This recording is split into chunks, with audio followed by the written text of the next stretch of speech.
l'escale de Paris, le représentant est monté à bord, il m'a dit « Commandant, venez avec moi. Ah oui, vous aurez à transporter Mohamed Ali. » J'ai dit « Quoi ?» Je m'appelle Simon Dias-Odoa et je suis né à Léopoldville, actuellement Kinshasa, le 14 novembre 1942. À l'époque, le Congo était une colonie belge et donc je suis né pendant la colonisation. Tout le monde savait ce qu'il pouvait faire, ce qu'il ne pouvait pas faire. Tout ce que moi je me rappelle, c'est qu'à partir de 17h30 ou 18h à l'époque, tout ce qui n'était pas blanc devait quitter la ville blanche pour rejoindre la cité indigène, sauf les quelques Congolais qui étaient spécialement autorisés à rester. Tous les Congolais savaient qu'à 18h, ils devaient quitter. S'ils se faisaient attraper, ils risquaient même la prison. À l'époque, le noir était limité à l'école moyenne. Ça veut dire qu'après l'école primaire, quand vous alliez faire vos études supérieures, ils étaient limités à 4 ans. Donc, vous ne pouviez pas, par exemple, quand on prend les cas de la médecine, un noir qui s'est lancé dans le domaine médical, après 4 ans d'études, on le nommait assistant médical. Il ne devenait pas docteur. Il assistait le docteur blanc, mais lui était assistant médical. Il était limité à la fonction d'assistant médical. C'était fait exprès. Dans beaucoup de domaines, c'était pas seulement spécifique à ça. C'est quoi le but? Mais pour séparer les communautés, montrer que le blanc pouvait faire ça et que les autres étaient limités à cela. Je me rappelle quand j'étais en 6e primaire à Sainte-Anne, nous avons reçu la visite des inspecteurs qui venaient de la métropole, tous de Belges. Ils nous ont réunis dans une grande salle et qui ont commencé à nous poser des questions sur ce que nous voulions faire. Plus tard, ils nous ont donné des petits bouts de papier avec un bic, chacun devait écrire ce qu'il voulait. Et moi j'ai dit, je veux être pilote. Et puis les inspecteurs ont ramassé tous les papiers, ils ont commencé à discuter entre eux, et puis sont adressés à la salle. Monsieur Untel, vous souhaitez ceci, vous souhaitez cela. Ils arrivent chez moi. Monsieur Dias-Odoa, je dis oui. Vous voulez devenir pilote? J'ai dit oui, mais c'est pas un métier pour les Congolais, monsieur. Alors, j'ai regardé les inspecteurs, je leur ai dit, je deviendrai pilote. Aucun d'eux ne l'a cru. Il y a eu un éclat de rire général dans la salle. Grâce aux libéraux belges qui ont fait changer les lois en Belgique, la répercussion de ces lois sur la colonie a porté ses fruits. Ils ont permis maintenant aux Noirs de faire 6 ans d'études secondaires. Grâce aux Athénées, et c'était une révolution à l'époque. Les Noirs pouvaient aller jusqu'à terminer les humanités, les 6 ans, qui leur permettaient d'aller plus haut. D'ailleurs, à l'époque, certains Noirs avaient été dotés d'un statut d'évolué, comme on les appelait à l'époque, donc on pouvait les comparer aux Blancs, mais tant qu'ils étaient dans la colonie, ils devaient considérer les Blancs comme leur chef, leur supérieur, alors qu'on leur autorisait à rester à la Cité Blanche passé 18 heures, mais ils étaient une toute petite minorité. À l'époque, il n'y avait aucun couple mixte autorisé à vivre au Congo. On a eu l'indépendance le 30 juin 60 et en 61, on crée Air Congo. Et là, je vois que la nouvelle compagnie cherchait des candidats pilotes qui devaient être envoyés en formation en Europe. Et sans rien dire à mes parents, je me suis présenté, on m'a fait passer des tests et tout. J'ai été retenu, on m'a donné comme condition, tu termines ton année, ta dernière année d'humanité en Belgique. Et c'est comme ça qu'en 61, je me retrouve à l'Athénée de Neuchâtel où j'ai fait ma dernière année d'humanité. Et de là, j'ai été à Liège où on m'a demandé de passer une année spéciale en maths et en physique. Donc, on m'a pris, moi et mon collègue Ilunga, on nous a envoyés à Liège, puis nous nous sommes présentés à l'école d'aviation civile où nous avons été retenus et nous avons suivi notre formation comme pilote d'avion. J'ai voulu devenir pilote et je suis devenu le pilote que j'ai voulu être.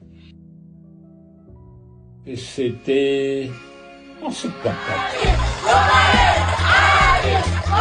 Je faisais un vol régulier. Je devais faire ce jour-là Bruxelles-Paris, Paris-Kinshasa. Donc moi, dans le cadre de mes activités de pilote de ligne, j'avais à faire ce vol-là. L'avion était bourré, beaucoup de passagers. À l'escale de Paris, le représentant est monté à bord. Il m'a dit, commandant, venez avec moi.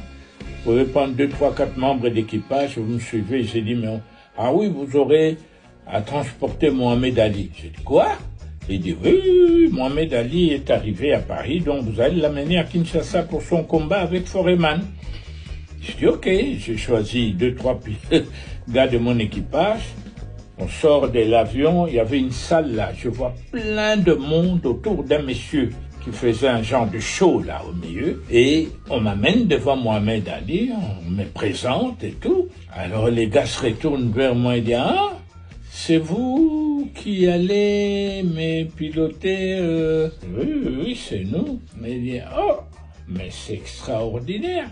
Alors il a commencé à politiser l'affaire. Je l'ai entendu dire, chez nous aux États-Unis, ce genre de choses n'existaient pas. Quand on nous parle de noirs, c'est souvent Tarzan, des conneries comme ça, mais jamais je n'ai vu des gens comme vous, pilote. Alors, dans ma tête, ça fait clic. Je me suis dit, tiens, la réglementation compagnie nous interdit pendant l'exercice de notre fonction de discuter politique ni religion. C'était interdit. Ayant pensé à ça, je me suis dit, bon, Mohamed Ali, merci, écoute, nous avons le vol à préparer, on se voit à bord. Alors à tout à l'heure, et on retourne préparer le vol, et puis après, on commence l'embarquement. Et le représentant vient et me dit, écoutez, acceptez-vous de prendre Mohamed Ali dans le cockpit? J'ai dit, bah, moi ça me dérange pas, s'il le veut, avec plaisir. Ok, il dit, il est là, et je me tourne, je vois Mohamed Ali, je lui dis, sois le bienvenu à bord, mettez-vous sur les sièges derrière moi et mettez la ceinture. Et je vois les gars qui changent de couleur.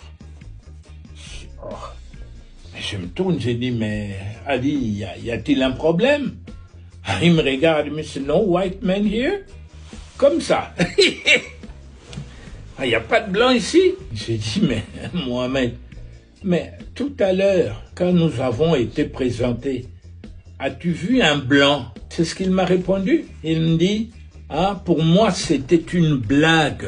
Il me répond comme ça que pour lui, quand nous avions été présentés, nous faisions partie d'un show pour montrer à tout le monde. J'ai dit, non, Mohamed Ali, il n'y a pas de blanc.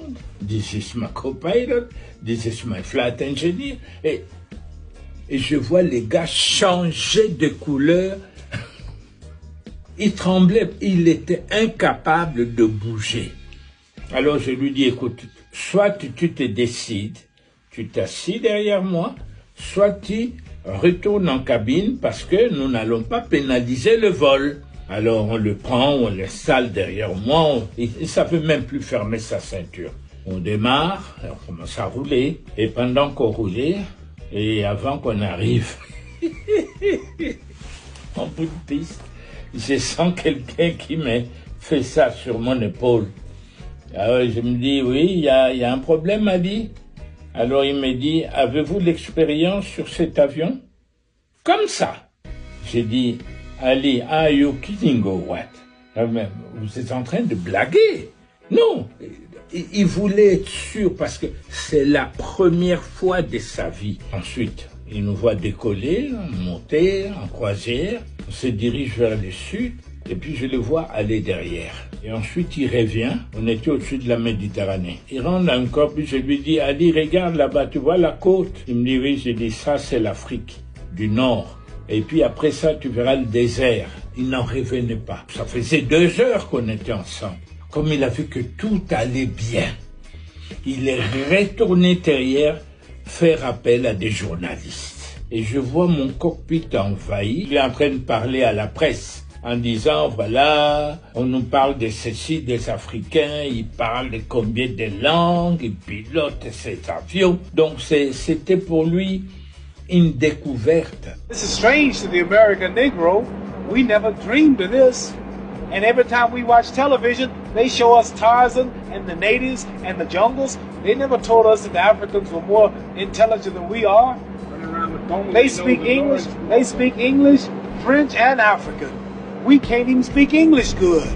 À l'arrivée à Kinshasa, on est arrivé la nuit, vers 20h passées, et on est devenus amis. On s'est même revus aux États-Unis. Il revenait de Chicago. Dès qu'il m'a croisé à l'aéroport, il a commencé à crier « My pilot, my pilot !» Même les Américains le regardaient. Je ne l'en voulais pas. Je l'ai compris tellement mieux parce que je suis passé par là. Le racisme à l'époque, c'était pas un jeu, C'était pas un jeu. Je comprenais tellement bien Mohamed Ali. Je me suis remémoré ma première arrivée en Belgique. En 61, on était sur la route entre l'aéroport de Bruxelles National et Bruxelles. Et pour la première fois de ma vie, je vois des travailleurs tout au long de la route avec des pelles et tout ça qui travaillaient et je regarde, j'étais choqué. Pourquoi? Tu vois un colonisé qui est indépendant depuis 1 an, qui de toute sa vie n'a jamais vu un blanc faire du travail manuel. Je vois ces blancs en train de creuser. Oh, même eux aussi font le travail qui s'exige de nous en Afrique. Déjà, à ces jours-là, j'étais choqué par la première réalité de la vie que je voyais vis-à-vis des gens que je considérais comme supérieurs. Et j'ai compris beaucoup de choses ce jour-là. Certaines réalités de la vie qu'on cache à certaines personnes. On veut faire de certains des dieux alors qu'ils ne le sont pas. D'autres, on veut les abrutir alors qu'ils ne sont pas abrutis. Et c'est à partir de ce moment-là que j'ai compris qu'on est tous manipulables. Qui que vous soyez, c'est une question d'être manipulé ou pas. Et j'ai compris les réactions qu'Ali avait ce jour-là en faisant ces liens, moi qui sortais de la colonisation.